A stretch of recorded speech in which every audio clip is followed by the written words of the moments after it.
If you look at data points online, people seem to hate American Express. Talking to people in real life though, the opinion seems to be very different. Today we're going to look at a bunch of data points over the last 12 months to gauge sentiment. We'll look on platforms like Reddit, Flyer Talk, and other forums to figure out what's driving this sentiment. Also why it might not matter given Amex's current historic numbers. Big favor before we dive in is to hit the like button to help with the algorithm. If you know someone that might benefit, then share this with them. Let's start off one of the more sophisticated communities, and that's Flyer Talk. It's pretty much the OG in the space and does skew a bit older and I'd say higher income. For this data and general discussion, a big focus, maybe unsurprising, is on the gold and platinum cards. They tend to be the most popular, so make a ton of sense, and there are a few common themes that we consistently see. All of these comments are graded on a scale from very positive, positive, neutral, negative, and very negative based off the language. The gold card and the platinum card are viewed very differently. For the platinum, only 30% were positive, while 25% was neutral, and 45% were negative.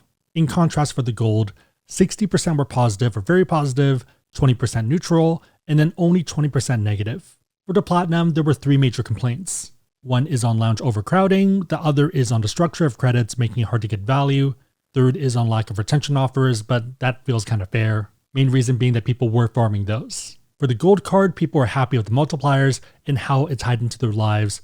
They also felt that the value was more straightforward. The Uber and the dining credits were not hated as much as the platinum ones. Interestingly, a lot of the positives and negatives are two sides of the same coin. So on one hand, people really like that the platinum card has a lot of lounge access benefits, and they would argue that it's the most valuable one for frequent flyers.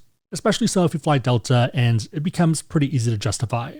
The flip side of it is that the Centurion Lounge is more busy and some people feel that it's becoming a zoo. That compared to before, it doesn't feel as premium anymore. There also are a lot of questions about lounge crowding and whether the platinum is still worth keeping. I also ended up looking at some other American Express cards, and opinion varies by card. Delta Reserve was negatively viewed, and same thing for the green card. Business Platinum was mixed, but the 35% rebate was a highlight for a lot of people. The Blue Cash Preferred was positive, and same thing with the Hilton Aspire, which does make a ton of sense. Okay, switching it up, let's go to a greener community with the credit card subreddit. Reddit does skew younger. Interestingly, opinions seem to be a bit different here. So Platinum has 40% favorability, 20% neutral, and 40% negative. Pretty much a Thanos result. The gold card fared pretty well with 70% positive, 15% neutral, and 15% negative. The gold is unsurprisingly seen as a keeper card. Great for category spend and easy to offset the credits. Platinum being more worthwhile for frequent travelers, with the same complaint about credits. Lounge crowding is an issue here, and it also does come up offline. Looking at other cards, Delta gets some heat for value of miles, green feels a bit redundant compared to the gold and platinum, and also the lack of useful credits. Blue Cash Everyday and Blue Cash Preferred are liked due to the multipliers and easy nature, and Hilton cards are liked because of the value, especially of Hilton Diamond and the credits. Okay, what about other platforms? Without doing a deep dive, it's more of the same. Even on the Amex and Amex Platinum subreddits, positive opinions for the Platinum veered negative, with people being vocal about downsides. Gold still being valued and loved. For reward travel, same idea, but a bit more tame for both the Platinum and the Gold. Even off Reddit and other forums, you see that same direction. On credit card boards, the Platinum went from mixed to negative, the Gold went from positive and stayed positive. For MyFICO forums, the Platinum went from mixed positive to mixed negative, Gold went from positive to very positive. Okay, people online are not happy. Does that mean that the cards are bad? No. I think a big factor that a lot of people don't consider is that not every credit card is right for everyone, but some are right for some people. Despite this, some people will assume that if a card doesn't make sense for them personally, then it can't make sense for anyone else. One thing I suggest and talk about a lot is running the numbers. So for example, if there's an Uber credit and you don't use Uber, then you probably would want to value that at 0. If it's forced or it's very occasional or you're jumping through hoops, then maybe you're valuing it at 50 cents on the dollar. On the other hand, if you end up using rideshare, let's say 10 times a month or 15 times, then it's probably fair to take it at face value. And even then, credits are not all made equal. So for example, there might be a Walmart Plus credit that I don't value because I don't end up using it. Run the numbers, be as brutal as possible, and see what the results look like. If you do want to check the numbers for yourself for the Gold or the Platinum, we do have calculators for both. It should pop up if you Google Amex Platinum or Gold worth it, AskSebby. The idea being that you can adjust the credits and your spend and see where your numbers fall. If it makes sense, great, but if not, there's a ton of other cards. On that note, if you want to learn about cards, whether American Express or some other issuer, and you want to support the channel, we We do have links on the website, AskSebby.com, and also down below in the description box. Make sure the links are competitive, that the cards make sense for you, but otherwise, it is a huge way to support the channel, so thank you in advance. Okay, so it sounds like everyone hates Amex. Their numbers must be terrible. What do the financials look like? Pretty good. A lot of this is attributed to millennials and Gen Z consumers getting cards and spending on them. This also isn't a new thing, it's been their playbook for the past 2 years or so. Amex is now the lifestyle card of choice for Gen Z. It's also a status symbol, and Amex is moving away from the older audience to this younger one. To be fair though, it does sound like millennials and Gen Z are spending a ton on Amex, to the point that it ended up helping Q3 earnings for last year. Beyond headlines and articles, even American Express acknowledged this. So much so that it was in their shareholder letter for 2025 because it was that financially material. Millennial and Gen Z consumers were our fastest growing age cohort in both new account acquisitions and card member spending. The idea being that the value prop of the cards are resonating and driving strong engagement with these younger consumers. Outside of this, small businesses is the other market they're growing. So funny enough, he actually brings this up a few times. Their customer-focused innovations and value enhancements over the past few years have transformed their customer base as millennials and Gen Z customers have become our fastest growing consumer cohort. In addition to all of this, they have many attractive growth opportunities across their customer base. One thing that might piss off people and people watching this is one sentence. By executing their playbook and staying true to their brand, they've evolved into a global premium financial and lifestyle company. So it's not just finance, but lifestyle. I think the shareholder letter tells you a lot about the direction, and it's moving a lot younger.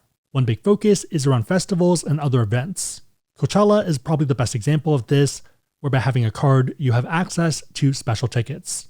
Historically, there also have been other benefits, like free Ferris wheel rides. As much as we might not like something, they might not care because we're not the most lucrative. I'm guessing it's helping a lot of activations because otherwise, they wouldn't do it. In these cases, math has to math given how much it costs them. Okay, so it sounds like they're doing really well and numbers are going well, signups are going well, but people online do not seem happy. Why is that the case? I think there's 3 key reasons, the first one being the Yelp problem. For most people, you're not going to talk about something online unless you either had a good experience or a bad one. So even if you look at a lot of restaurants, you're going to see a ton of 5 stars, but it spikes up at 1 star because some people had a bad experience. Same idea for credit card discourse and pretty much everything. Some people argue that the card is not a good deal, the other side being that people who benefit from the card might not be complaining on Reddit. In that sense, it is a bit of a squeaky wheel situation. Another big issue is demos Amex is focused on and how it might not fit into a lot of people's life.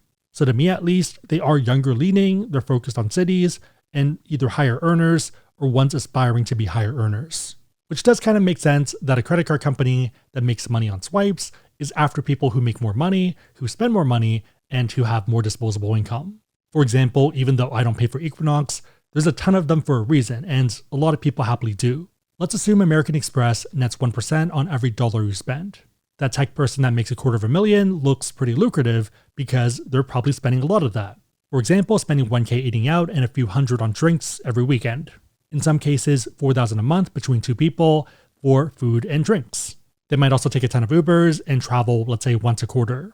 In that case, the gold and the platinum might both make sense and the maths. And ironically, this ends up being a win-win because you get value as a consumer and they get swipes.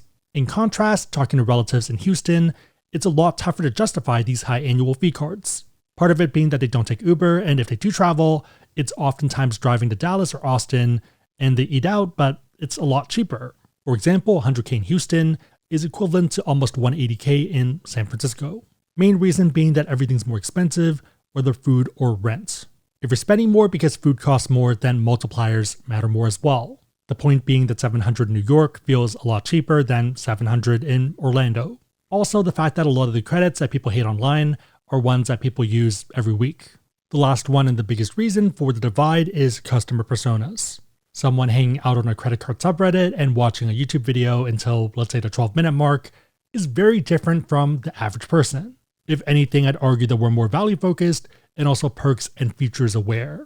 Given this, we are more sensitive to changes, especially negative ones.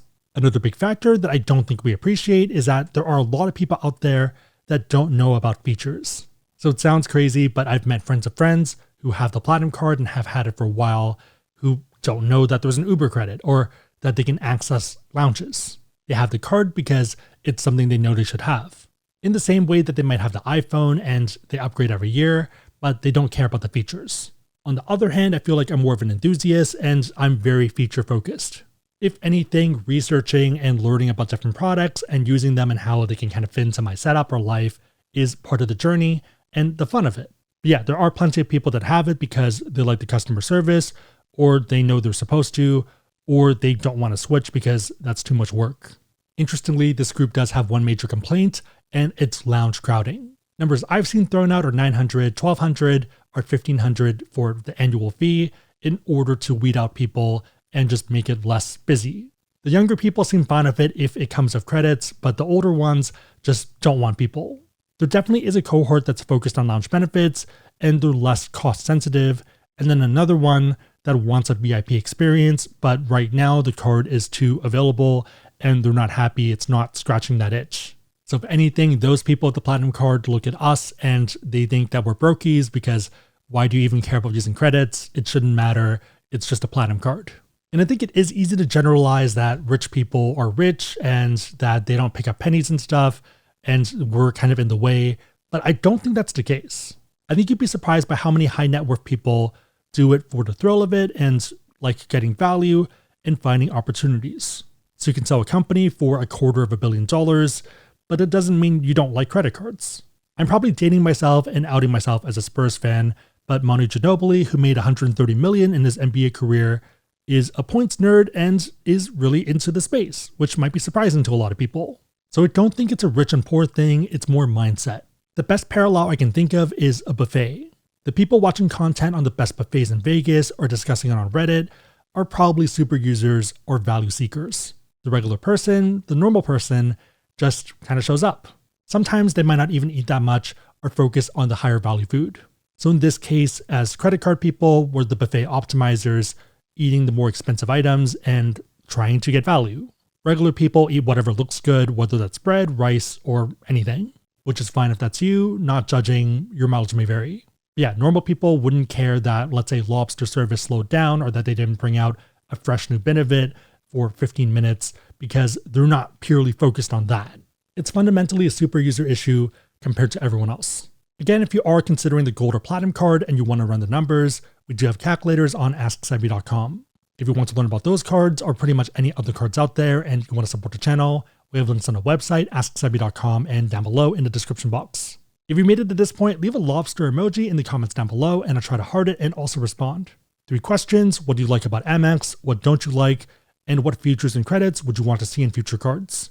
I think we know that that's their strategy, so that's going to happen, but at least maybe we can voice what we'd want to see. Let me know and everyone else know and probably them know in the comments down below. Big favorite, thumbs up, share this, but otherwise hope you liked it. See you next time.